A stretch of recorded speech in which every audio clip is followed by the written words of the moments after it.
dalam mazhab. Maksudnya khilaf tu maksudnya dalam mazhab Syafi'i sendiri. Kita tak merujuk kepada khilaf dengan mazhab lain. Yang kedua, sekiranya dalam sesuatu masalah ada khilaf, adakah khilaf itu di antara qaul Imam Syafi'i atau wajah ashab ataupun tariq? Itu pun kita akan temui, kita akan tahu. Pengetahuan pertama, oh masalah ni ada khilaf. Pengetahuan yang kedua, khilaf di antara qaul ataupun wajah ataupun tariq. Yang ketiga, kita juga akan dapat mengetahui dengan istilah yang Imam Nawawi perkenalkan, kita juga akan dapat mengetahui di antara qaul yang berbeza itu yang mana yang muktamad. Faham? Yang mana yang muktamad. Ini mengetahui yang manakah muktamad sudah tentulah objektif utama ataupun sasaran penting bagi mereka yang menuntut ilmu fiqh. Yang ketiga. Dan yang keempat, bukan sahaja kita mengetahui apakah pendapat muktamad dalam sesuatu masalah, kita juga boleh mengetahui martabatul khilaf. Martabatul khilaf ini perkara yang keempat. Martabatul khilaf ini adalah bermaksud kekuatan pendapat yang sebaliknya. Faham? Contohnya dalam masalah ni ada khilaf, ada dua pendapat. Dan pendapat A ni adalah pendapat yang muktamad. Dan mengapa perlu tahu pendapat muktamad? Jelas mengapa. Tapi ada satu lagi pengetahuan yang penting. Lawan kepada pendapat yang muktamad ni, lawan dia, ataupun kita panggil pendapat marjuh, ataupun kita panggil pendapat ghairu muktamad. Pendapat yang lawan kepada pendapat yang muktamad ataupun pendapat yang marjuh dalam sesuatu masalah, apakah kekuatan dia? Sebab memang A ni lebih muktamad daripada B. Tetapi B walaupun dia marjuh, dalilnya juga ada point, ada merit. Dalilnya juga ada kekuatan tertentu. Maka di situ kita boleh mengenal pasti pendapat-pendapat yang dhaif. Dia pendapat tu kalau melihat kepada ada yang muktamad, dia tu dhaif. Walaupun dia dhaif, tetapi dia bukan dhaif kalau dalam istilah hadis itu syadidud dhu'fi. Dia tak sampai tahap macam tu. Dia tidak sampai matruk, bukan. Walaupun dia dhaif, tetapi dia dhaif yang masih lagi ada wajah, masih lagi ada point pada pendapat tersebut. Apa faedah kita mengetahui bahawasanya ini dhaif yang bukan dhaif sangat, yang ini dhaif yang menghampiri tahap saqit, sukut?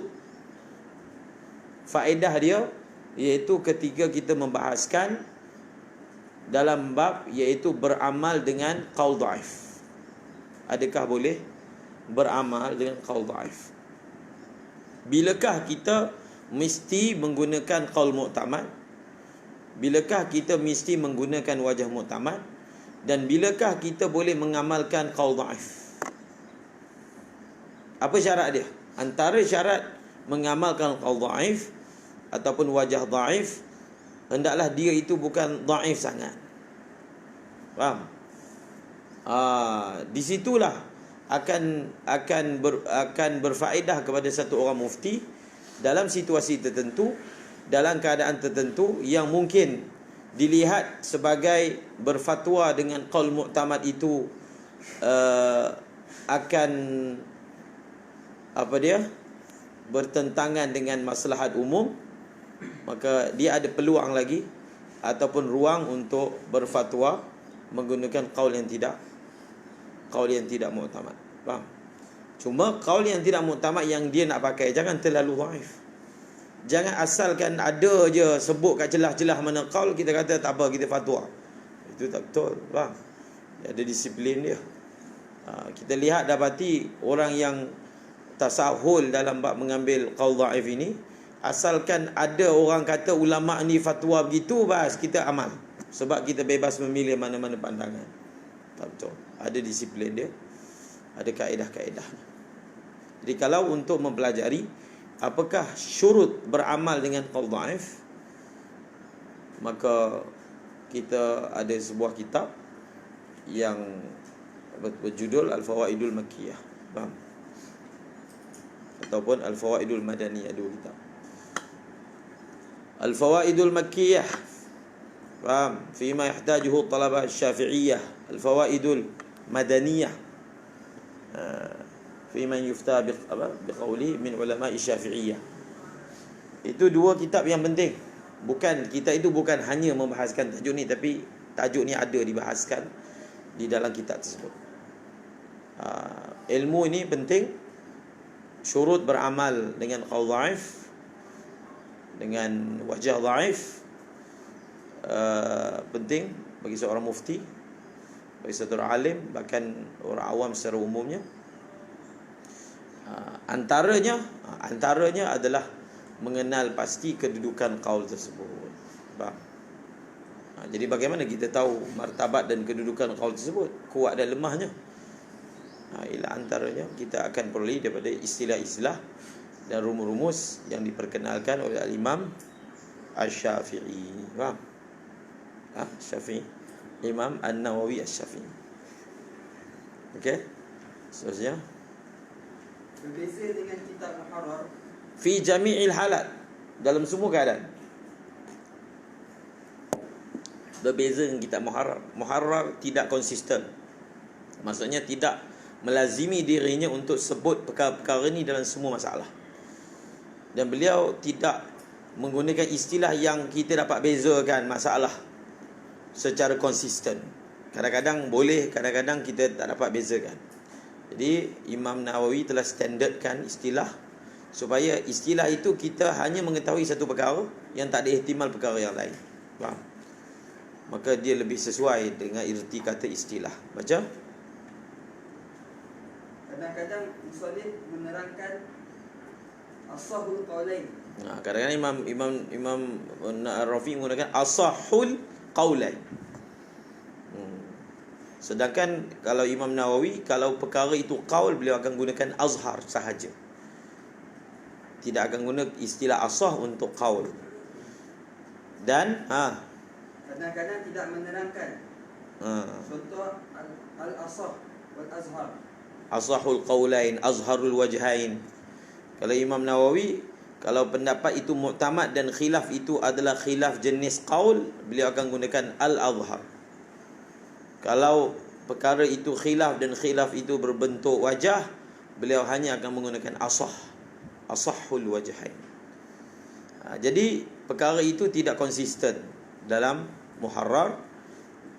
Kadang-kadang beliau hanya sebut asah, beliau sebut azhar, dan kita pun tak tahu khilaf ini sebenarnya qaul ataupun wajah. Tidak ada satu istilah yang disepakati dan diiltizamkan oleh beliau. Lalu Imam Nawawi dalam Minhaj beriltizam untuk menggunakan istilah yang konsisten, yang tidak berubah-ubah. Apabila istilah itu konsisten dan tidak berubah-ubah, maka dia mampu digelar sebagai istilah. Kalau tidak, dia tak konsisten. Orang tak dapat tahu secara pasti. Kemudian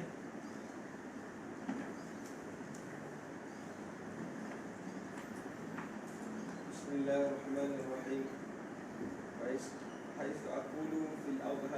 masalah beramal dengan qaul dhaif.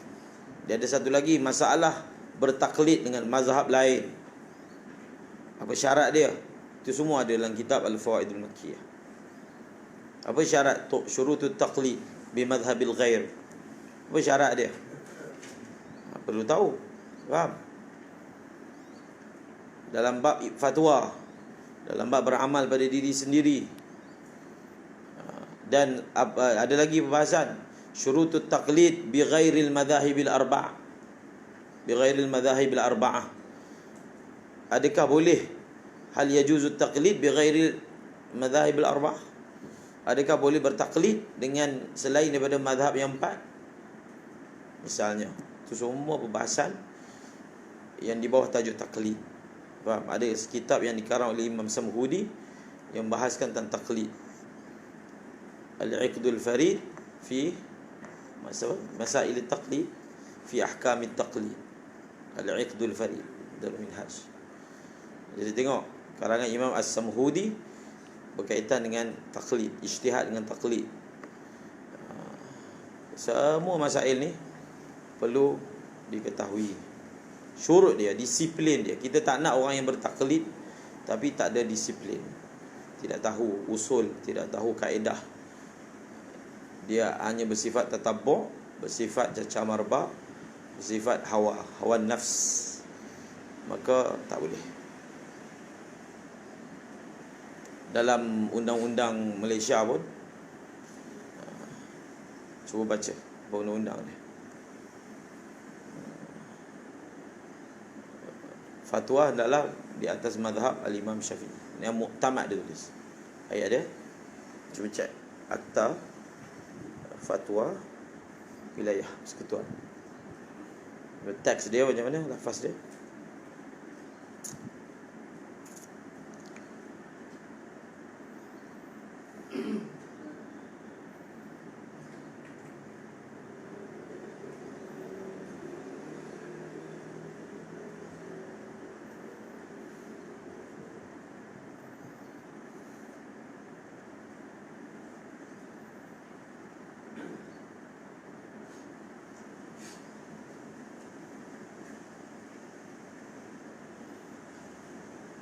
Sumber di bawah tajuk sumber fatwa.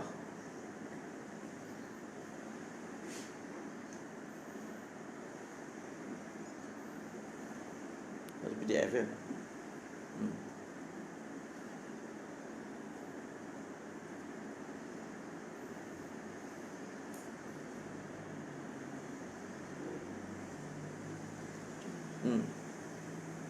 Nombor 3. Akta bawah nombor Akta nombor 7 3.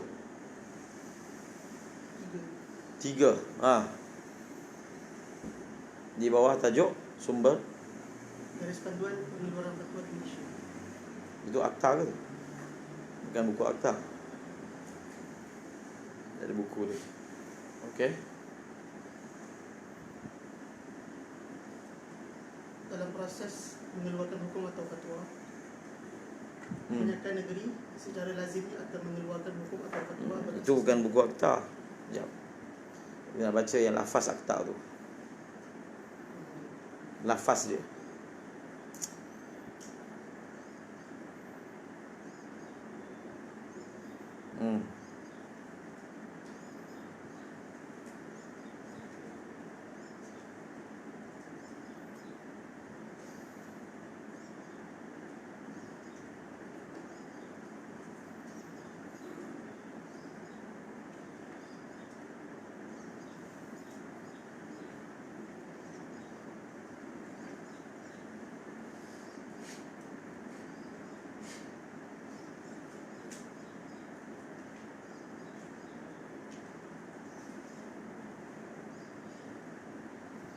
Ada?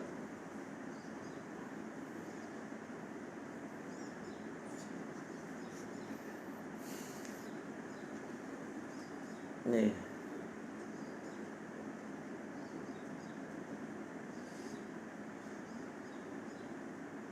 Nas ke? Nas. Mana? Akta 505. Akta Pentadbiran Undang-Undang Islam Wilayah Persekutuan 1993. Bahagian 3. Pelantikan mufti kuasa dalam hal ehwal agama dan jawatan kuasa perundingan hukum syarak. Section 39. Di bawah tajuk nas-nas yang hendaklah diikuti. Ini akta, faham? Akta tu maksudnya tak boleh mengeluarkan fatwa bertentangan dengan akta ini. Dalam mengeluarkan apa-apa fatwa di bawah section 34 atau memperakukan apa-apa pendapat di bawah section 38, mufti hendaklah pada lazimnya mengikut pandangan-pandangan diterima qaul mu'tamad mazhab Syafi'i. Kurungan 1. Kurungan 2, jika mufti berpendapat, tapi dia ada kait. Jika mufti berpendapat bahawa dengan mengikut qaul mu'tamad mazhab Syafi'i akan membawa kepada keadaan yang berlawanan dengan kepentingan awam, mufti bolehlah mengikut qaul mu'tamad mazhab Hanafi, Maliki atau Hambali. Kurungan 3, jika mufti berpendapat bahawa tiada satu pun qaul mu'tamad daripada 4 mazhab itu boleh diikuti tanpa membawa kepada keadaan yang berlawanan dengan kepentingan awam, mufti bolehlah menyelesaikan persoalan itu mengikut hematnya sendiri tanpa terikat dengan qaul mu'tamad daripada mana-mana mazhab yang 4 itu. Faham? Cuma dalam akta ni dia ada memberi kelonggaran sekiranya qaul mu'tamad itu pada hematnya membawa kepada keadaan yang berlawanan dengan kepentingan awam ataupun maslahat. Cuma ialah perkara itu perlu ada jawatan kuasa. Sebab itu fatwa di seluruh Malaysia dia bukan fatwa infiradi, dia panggil fatwa jama'i, jawatan kuasa. Jawatan kuasa akan duduk bermesyuarat, bincangkan, tetapi sepatutnya prioriti diberikan kepada qaul mu'tamad. Sebab perkataan menurut hematnya tidak menjaga kepentingan awam, jadi benda tu dia berpotensi untuk longgar lah. Faham? Dia berpotensi perkataan tu menyebabkan fatwa tu dia jadi longgar. Jadi siapakah yang akan mengawal fatwa tersebut sehingga memang diubah daripada yang muktamad kepada tidak muktamad berdasarkan kepentingan awam. Jadi situ perlunya wara, perlunya takwa supaya memastikan nak berpindah daripada qaul muktamad kepada qaul yang lain, memang dasar kepentingan dan masalahnya itu rajih dan jelas. Kalau ada, maka memang daripada segi usul dan disiplinnya pun memang boleh. Sebab itu ada perbincangan dalam kitab, misalnya Al-Fawaidul Makkiyah, berkaitan dengan bertaklid dengan mazhab satu, qaul dhaif, mazhab sendiri, mazhab Syafi'i sendiri, ataupun qaul mu'tamad di dalam mazhab yang lain. Tapi jangan sampai fatwa itu langsung tidak ada mana-mana qaul dari dalam mazhab atau luar mazhab, maka ia tidak bolehlah bertentangan dengan akta. Baca. Bismillahirrahmanirrahim. Haitsu aqulu fil azhari aw al mashhuri. Maka sekarang ini Imam Nawawi mula mensyarahkan rumus dan mustalahat yang beliau akan perkenalkan dalam kitab Al-Minhaj ini. Famin al-qawlaini aw al-aqwali. Haitsu aqulu fil azhari aw al mashhuri famin al-qawlaini aw al-aqwali lisy-Syafi'i radhiyallahu anhu. Wa illa fal mashhur al-mush'ar Syairu.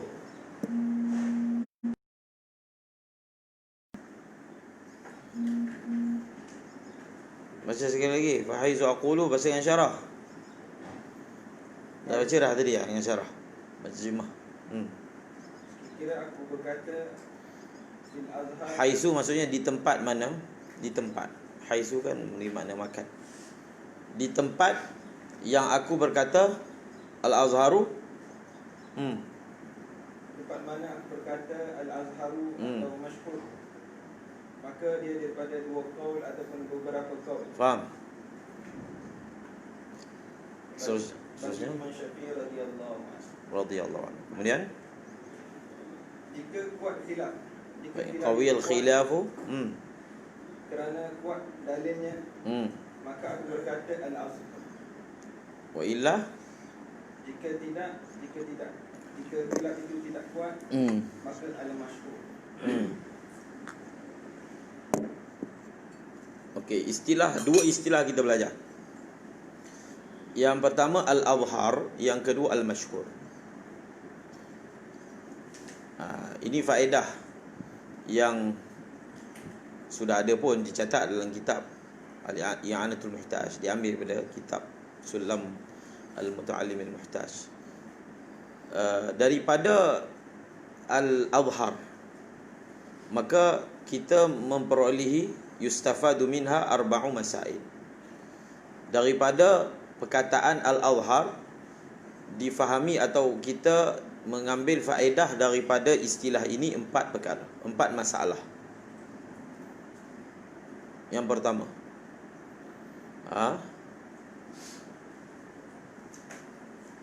yang pertama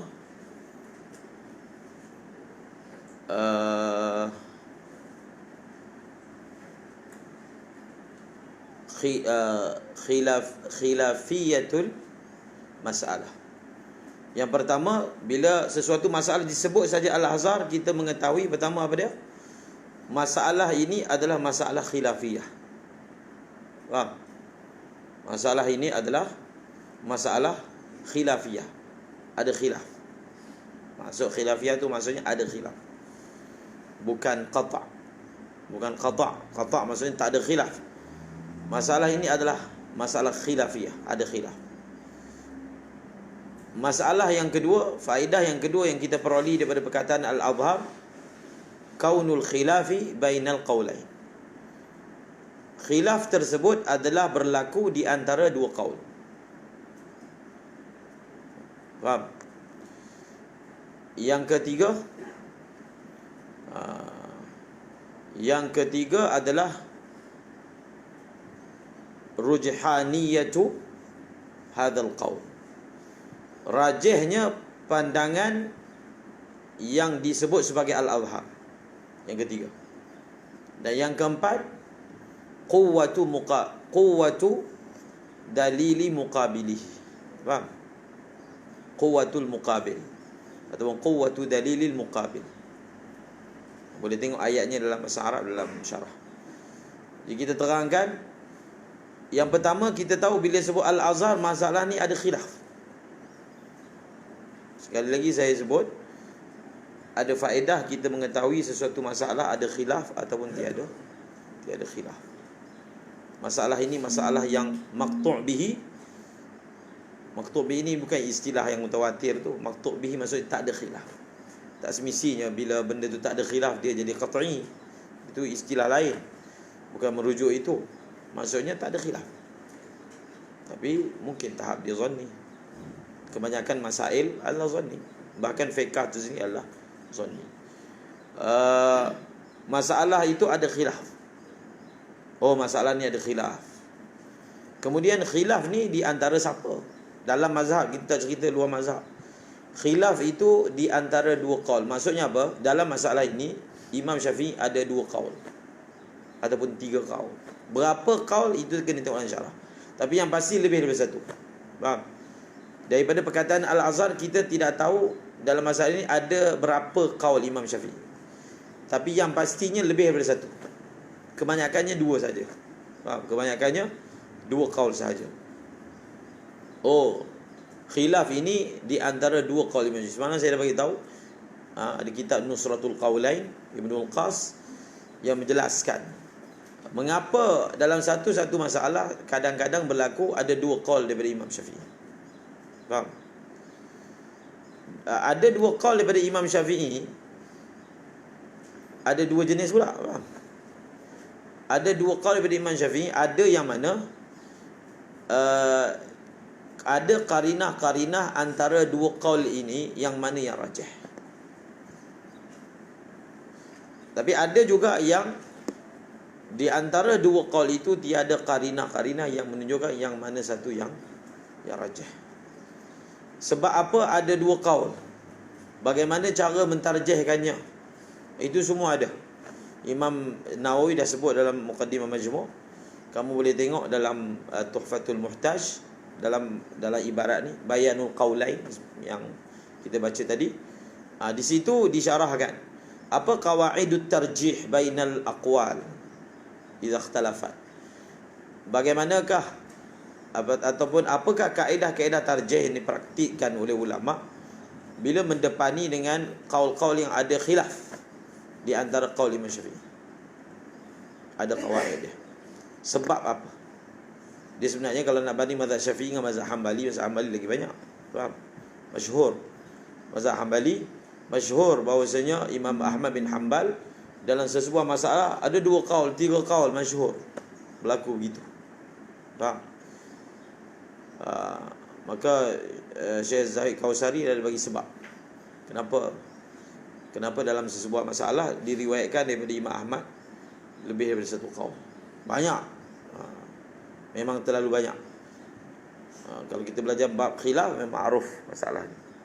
Yang kedua, yang ketiga, bila disebut pendapat tu Al-Azhar, maksudnya pendapat tu mu'tamad. Faham?